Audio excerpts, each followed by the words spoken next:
Chapter 16. What is claim? Claim is a demand that insurer makes good the promise specified in contract. यानी insurance company जो है उसने contract में क्या mention किया होता है कि मैच्योरिटी होने पे जो पॉलिसी होल्डर है उसको इंश्योरेंस कंपनी मनी देंगे, या फिर अगर जो जिसने पॉलिसी दी है उसकी डेथ होने पे उसको एक अमाउंट दिया जाएगा, वो पॉलिसी में मेंशन्ड होता है। ठीक है, ये क्लेम है। कुछ केस में क्लेम पे करने के बाद भी पॉलिसी कंटिन्यू होता है, और बाकी केसेस में और जब क्लेम पे करते हैं तो पॉलिसी जो है ख़त्म हो जाती है। क्लेम्स दो टाइप के, एक सर्वाइवल है और एक डेथ क्लेम है। सर्वाइवल क्लेम यानी वो क्लेम्स जो एक पर्सन के जिंदा रहते रहते उससे मिल जाए, एंड डेथ क्लेम यानी वो क्लेम जो एक पर्सन के डेथ पे पैसा मिलता है।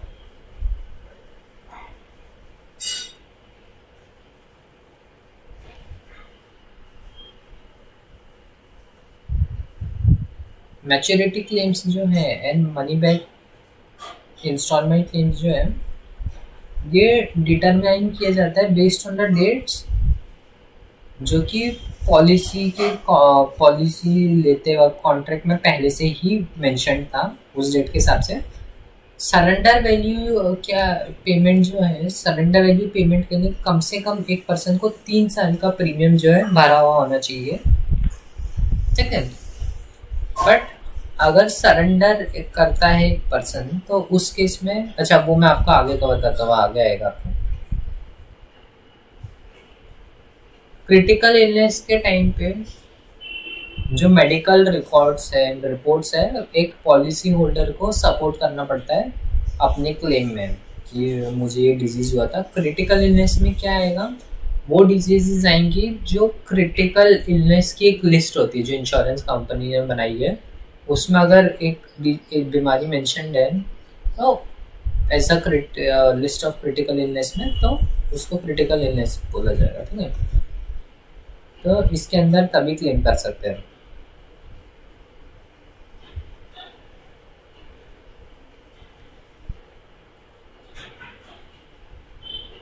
अभी देखिए, मैच्योरिटी और डेथ क्लेम के केस में, मैच्योरिटी में, डेथ क्लेम में या सरेंडर में जो इंश्योरेंस कॉन्ट्रैक्ट है वो ख़त्म हो जाती है। सर्वाइवल बेनिफिट पेमेंट्स का जो पीरियडिकल पेमेंट्स दी जाती है, पीरियडिकल पेमेंट्स मतलब जैसे 5 साल, 10 साल, 15 साल में जो पैसा मिलेगा over a certain period of time, वो है पीरियडिकल पेमेंट्स जो इंश्योरेंस कंपनी दे रहे हैं पॉलिसी होल्डर को, वो है सर्वाइवल बेनिफिट। ठीक है, और जो पॉलिसी बॉन्ड है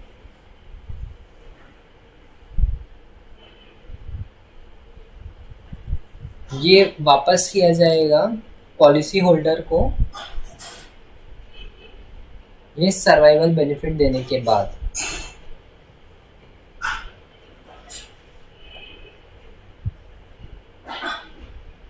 अभी देखिए, जब सरेंडर ऑफ पॉलिसी में एक एमसीक्यू आता है, ये आपको ध्यान देना है कि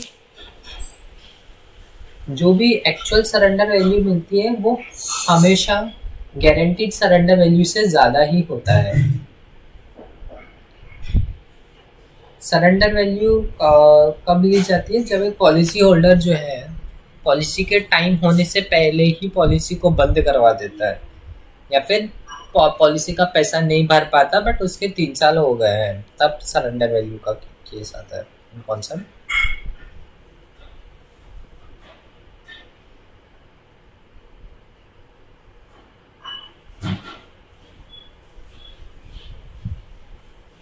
मैच्योरिटी क्लेम क्या है, वो क्लेम जो कि इंश्योरेंस कंपनी पॉलिसी होल्डर को देते हैं अगर पॉलिसी होल्डर जो है पूरे प्लान जब ख़त्म हो रहा है तब तक सर्वाइव किया उसने, तो उसको हम मैच्योरिटी क्लेम कहते हैं। पार्टिसिपेटिंग प्लान यानी जिस प्लान में बोनस मिलता है तो इसमें क्लेम के टाइम पे क्या मिलेगा, जो भी सम एश्योर्ड है यानी जो पहले ही वैल्यू डिसाइड की है, जैसे 5 लाख की पॉलिसी मिली है 5 लाख मिलेगा, प्लस जो भी बोनस इंश्योरेंस कंपनी ने डिक्लेयर की है, ठीक है, और उसमें से कम किया जाएगा आउटस्टैंडिंग प्रीमियम। आउटस्टैंडिंग प्रीमियम कम किया जाएगा यानी अगर पूरे पॉलिसी के टाइम में कभी भी एक पॉलिसी होल्डर प्रीमियम नहीं भरा था उन्होंने, तो वो अमाउंट माइनस किया जाएगा। और अगर जो पॉलिसी होल्डर ने कभी लोन पॉलिसी की लोन लिए थे और वो भर नहीं पाया, तो पॉलिसी लोन और इंटरेस्ट वो टाइम पे माइनस किया जाएगा और आउटस्टैंडिंग प्रीमियम माइनस किया जाएगा। अब ये बात ध्यान रखना, जब भी फंड वैल्यू बोला इसका मतलब यूलिप आ गया कॉन्सेप्ट में। यूलिप यानी यूनिट लिंक्ड इंश्योरेंस प्लान, ठीक है। यूलिप के केस में insurance company fund value pay करती है as maturity claim. Money back plan में सर्वाइवल बेनिफिट्स रिसीव होते हैं पॉलिसी होल्डर को during the terms of policy. Death claim में कितना अमाउंट पे होता है,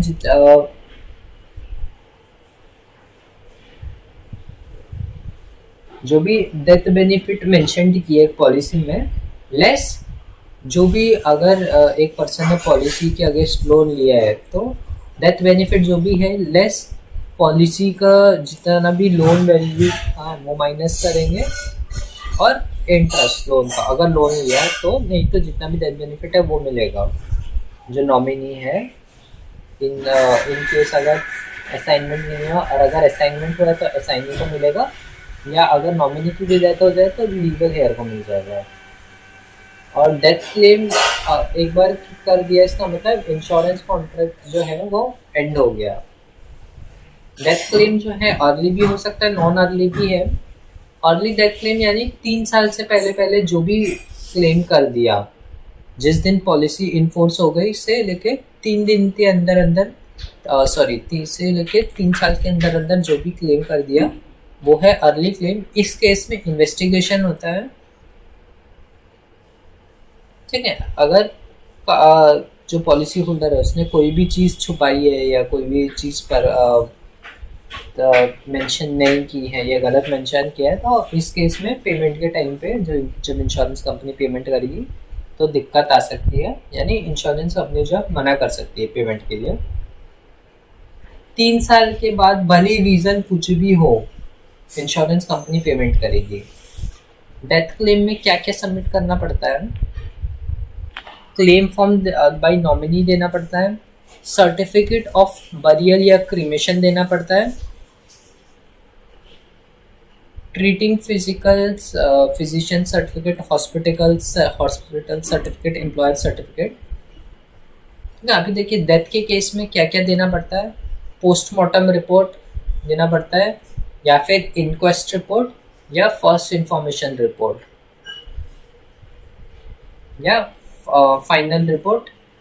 अगर एक्सीडेंट से डेथ हुई है, अगर एक्सीडेंट से डेथ हुई है तो क्या क्या देना पड़ता है, एफआईआर, नहीं तो इंक्वेस्ट रिपोर्ट या फिर पोस्टमार्टम रिपोर्ट। अभी ये 3 चीज़ें ध्यान रखना बिकॉज इस पे क्वेश्चन आता है एमसीक्यू का।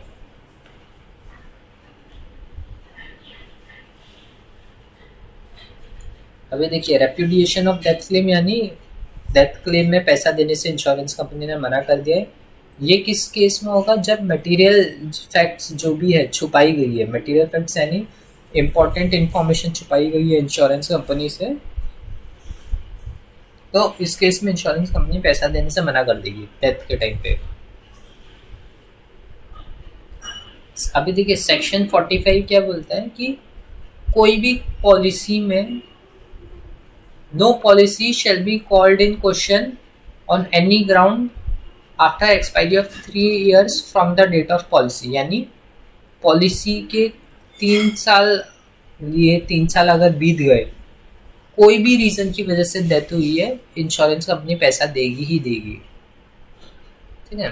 Presumption of death, Indian evidence act के हिसाब से अगर एक पर्सन जो है मिसिंग है यानी मिल नहीं रहा है 7 साल तक, तो इस केस में ऐसा माना जाएगा कि वो पर्सन की डेथ हो गई, ठीक है। तो इस केस में जो नॉमिनी है या फिर जो हेयर्स है एक पर्सन के, वो क्लेम कर सकते हैं वो क्लेम कर सकते हैं इंश्योरेंस कंपनी से पैसा, बट उसके लिए उनको एक डिक्री देनी चाहिए पड़ेगी कॉम्पिटेंट कोर्ट से। डिक्री यानी एक ऑर्डर देना पड़ेगा जो कॉम्पिटेंट कोर्ट ने पास किया है कि ये पर्सन के बारे में मतलब जिस जो भी पॉलिसी होल्डर है उसके बारे में ना तो किसी ने भी 7 साल तक सुना है उसके बारे में, ना ही कहीं दिखा हुआ, कहीं पे भी ट्रेसेबल नहीं है, और 7 साल के बाद वो ऐसा माना जाएगा कि वो पर्सन की डेथ हो गई है।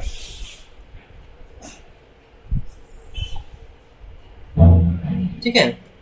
और जो प्रीमियम है, प्रीमियम पूरी की पूरी पे होनी चाहिए जब तक कोर्ट अपना ऑर्डर सुनाएगी कि उसकी डेथ हो गई बाई एजम्पशन, ऐसा मानेगी कि डेथ हो गई, और वो पीरियड है 7 साल। ये बात ध्यान रखिएगा, ये इसका भी एमसीक्यू आ सकता है।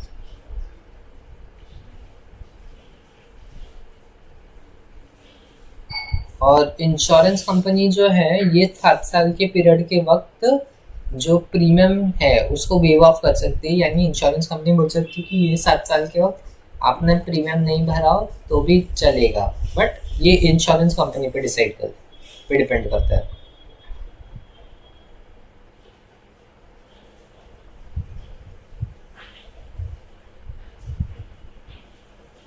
अभी देखिए इसमें एक और चीज पे क्वेश्चन आ सकता है एमसीक्यू में।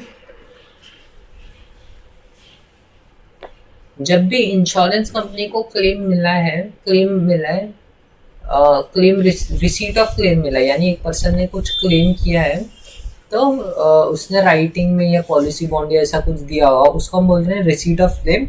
उसके 15 दिन के अंदर अंदर इंश्योरेंस कंपनी को जो है क्लेम प्रोसेस करके देना है, 15 दिन के अंदर अंदर। ये एमसीक्यू के लिए आ सकता है, ये बात ध्यान रखिएगा।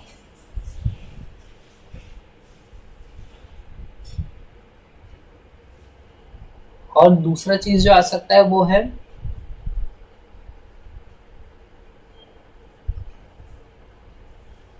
जब इंश्योरेंस कंपनी को सारे इम्पोर्टेंट जो भी पेपर्स है और क्लेरिफिकेशन है रिगार्डिंग टू द केस, यानी रिगार्डिंग टू द पॉलिसी मिल जाए, सारे इम्पोर्टेंट पेपर्स और डॉक्यूमेंट और सारे इम्पोर्टेंट पेपर्स मिल जाए, तो उसके 30 दिन के अंदर अंदर इंश्योरेंस कंपनी को जो है क्लेम का पेमेंट करना है।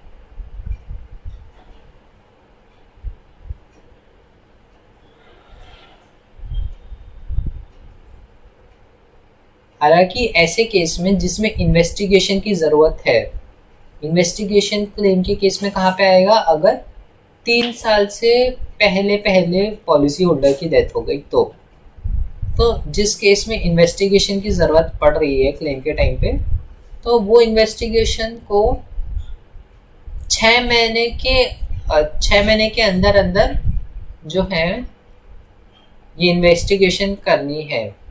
जब भी क्लेम मिला है उसके 6 महीने के अंदर अंदर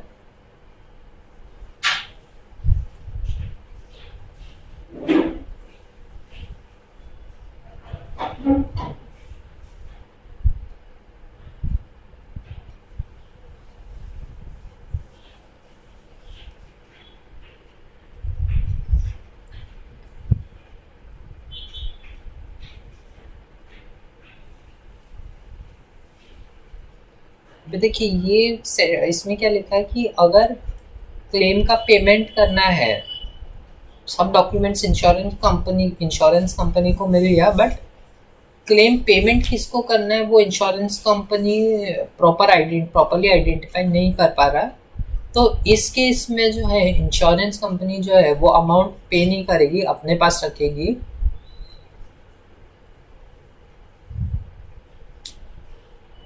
और वो जो अमाउंट इंश्योरेंस कंपनी ने अपने पास रखा है उस पे इंटरेस्ट आय मिलेगा किसको, जो पर्सन को पेमेंट करना है। ठीक है, बट ये कब होगा, जब इंश्योरेंस कंपनी को जो है सारे डॉक्यूमेंट्स मिल गए क्लेम के, बट वो पता नहीं कर पा रही कि पैसा किसको देना है, तब होगा। ठीक है,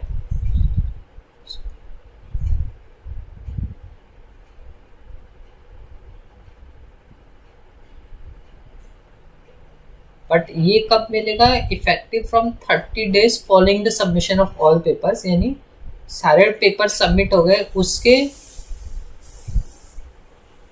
30 डेज बाद, अगर तो उसके 30 डेज के अंदर अंदर अगर इंश्योरेंस कंपनी नहीं पता कर पाई कि भाई किसको पैसा देना है, तब इंश्योरेंस कंपनी के पास पैसा रखेगी और उसमें इंटरेस्ट एक्यूमुलेट होगा